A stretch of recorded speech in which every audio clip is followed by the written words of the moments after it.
फेरि पनि स्वागत छ हजुरहरूलाई आजको यस भिडियोमा।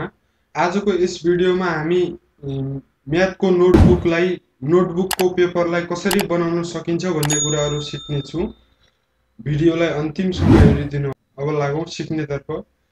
सबैभन्दा पहिला चाहिँ हामीले पेजलाई सेटअप गर्नु पर्यो। पेज सेटअप गर्नको लागि इन्सर्ट पेज लेआउटमा जाने, त्यसपछि मार्जिन मेनुमा जाने, त्यसपछि गइसकेपछि यहाँ कस्टम मार्जिनमा गएर यहाँ मार्जिनलाई चाहिँ टप बटम लेफ्ट राइटमा चाहिँ 0 मार्जिन दिनुपर्ने हुन्छ। म चाहिँ दिँदैछु।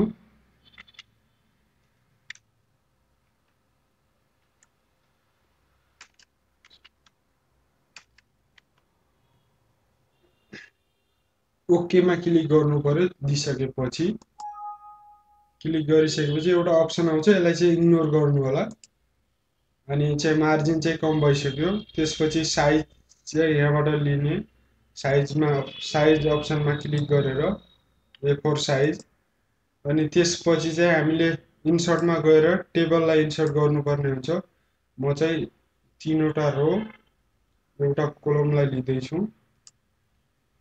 लिइसकेपछि हामीले चाहिँ यहाँ माउसको कर्सरलाई फर्स्टमा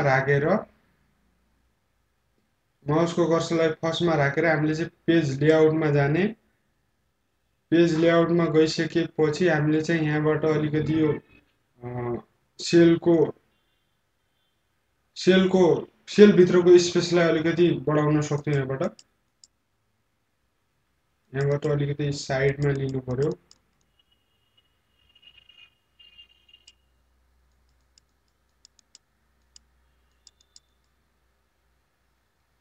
यहाँबाट चाहिँ अलिकति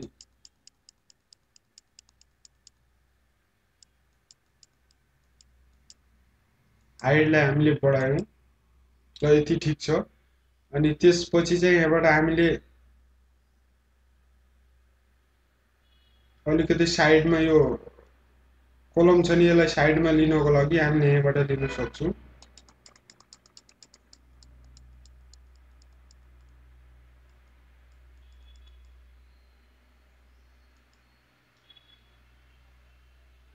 र यति नै ठिक छ। अब चाहिँ यसमा हामीले माउसको कर्सरलाई राखेर यसलाई चाहिँ साइडमा तान्नु पर्यो। यता लिएर छोडिदिनुहोस्। यो भइसकेपछि हामीले चाहिँ अलिकति यसको स्पेसलाई हाम्रो टेबलको स्पेसलाई अलिकति बढाउनु पर्ने हुन्छ। यसको लागि चाहिँ हामीले यसलाई सिलेक्ट गरेर पेज लेआउटमा जाने। पेज लेआउटमा गइसकेपछि हामीले चाहिँ यहाँबाट अलिक बढाउन सकिन्छ। धेरै भयो, यति ठिक छ। 6 फिटी ठिक छ। अनि 6 फिटी दिइसकेपछि हामीले चाहिँ अब यसलाई मात्र सिलेक्ट गरेर लेआउटमा जाने। स्प्लिट सेल छ, यसमा क्लिक गर्नु होला। त्यसपछि यसमा चाहिँ 14 कोलमलाई दिनु होला। त्यसपछि ओकेमा क्लिक गर्नु होला। यस्तो देखिन्छ। अनि त्यसपछि यसलाई सिलेक्टेड नै रहदिनु होला। त्यसपछि यहाँ इन्सर्ट बेलो छ, यसमा क्लिक गर्नु होला। यसमा क्लिक गरिसकेपछि हाम्रो यो चाहिँ इन्सर्ट हुँदै जान्छ। जति टाइम क्लिक गर्यो त्यति टाइम। म चाहिँ पेजको अन्तिमसम्म इन्सर्ट गर्दैछु।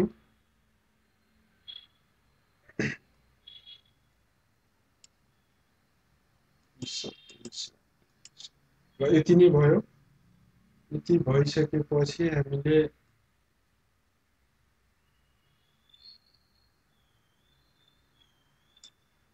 चाहिँ एउटा यसमा रेड लाइनलाई ड्र गर्नु पर्यो। पहिला चाहिँ यसको कलरलाई चेन्ज गरौँ।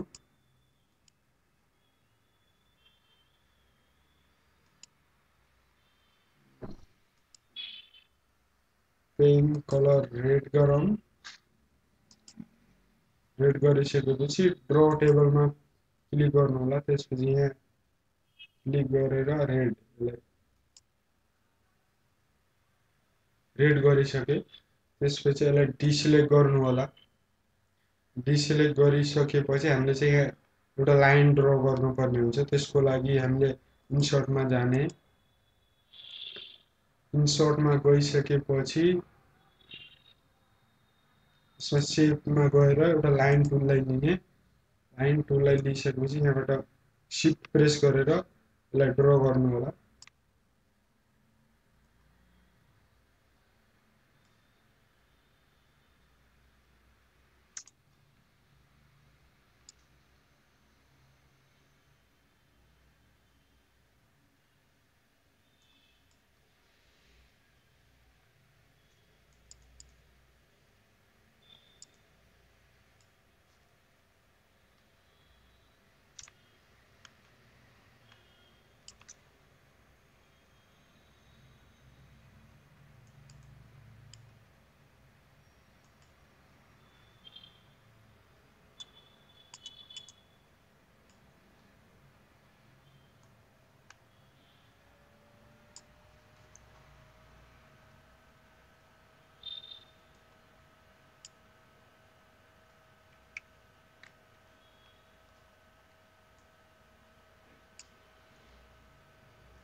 यसमा चाहिँ हामीले लेआउटमा टेबलमा गएर अनि ड्र टेबलमा गएर यसबाट चाहिँ हामीले एउटा लाइनलाई ड्र गर्नु पर्यो।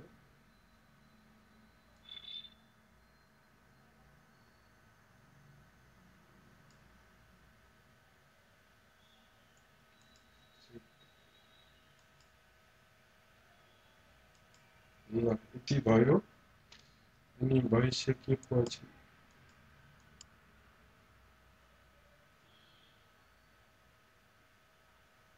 फेरि इन्सर्ट अप्सनमा गएर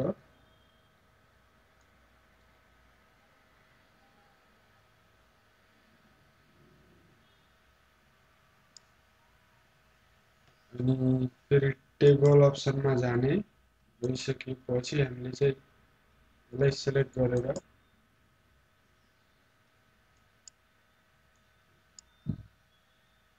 यसको कलरलाई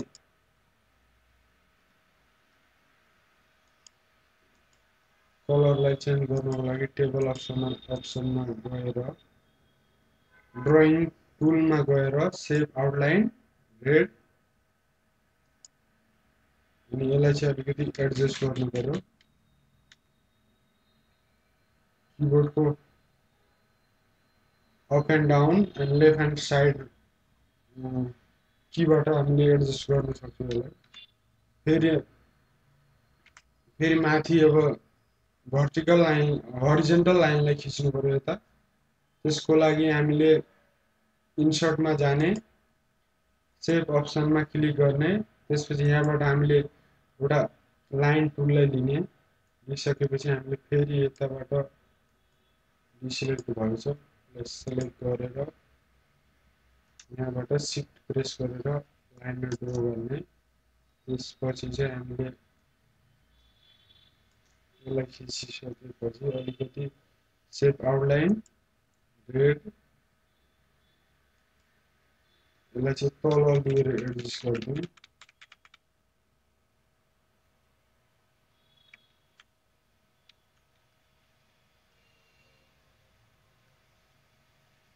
ल यो चाहिँ हाम्रो रेडी भइसक्यो। अनि त्यसपछि चाहिँ हामीले यसमा पेजलाई बनाउनु पर्ने हुन्छ। त्यो बनाउनको लागि फेरि इन्सर्ट अप्सनमा जाने, सेप अप्सनमा गइसकेपछि हामीले यहाँबाट एउटा रेक्टेङ्गल लिँदा ठिक हो।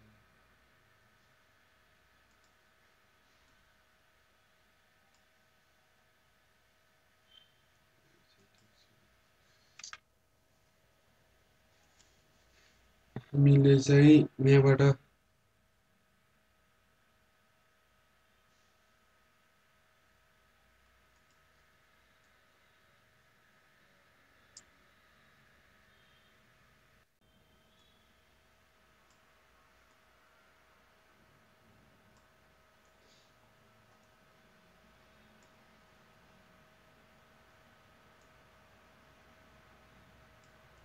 फेरि यसको कलरलाई सेप फिल, नो फिल, सेप आउटलाइन रेड गरिदिनु होला। गरिसकेपछि फेरि हामीले यहाँ गएर यहाँबाट फेरि इन्सर्ट अप्सनमा गएर सेपमा गएर यसबाट टेक्स्ट लिनुपर्ने हुन्छ। टेक्स्ट लिइसकेपछि हामी ड्र गर्छौँ। अब चाहिँ यसमा राइट गरिदिउँ डेट एन्ड पेज।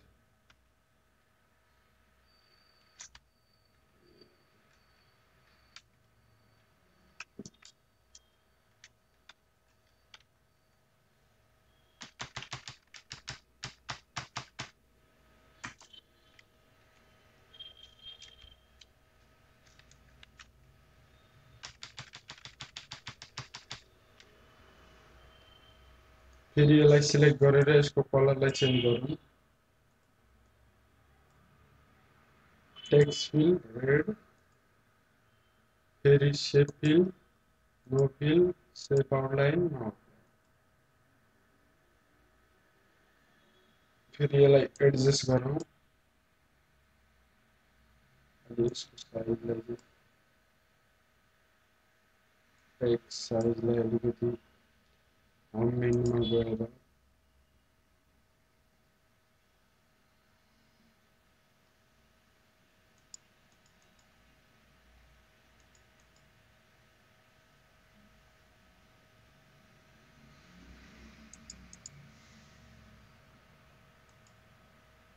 यति ठिक छ।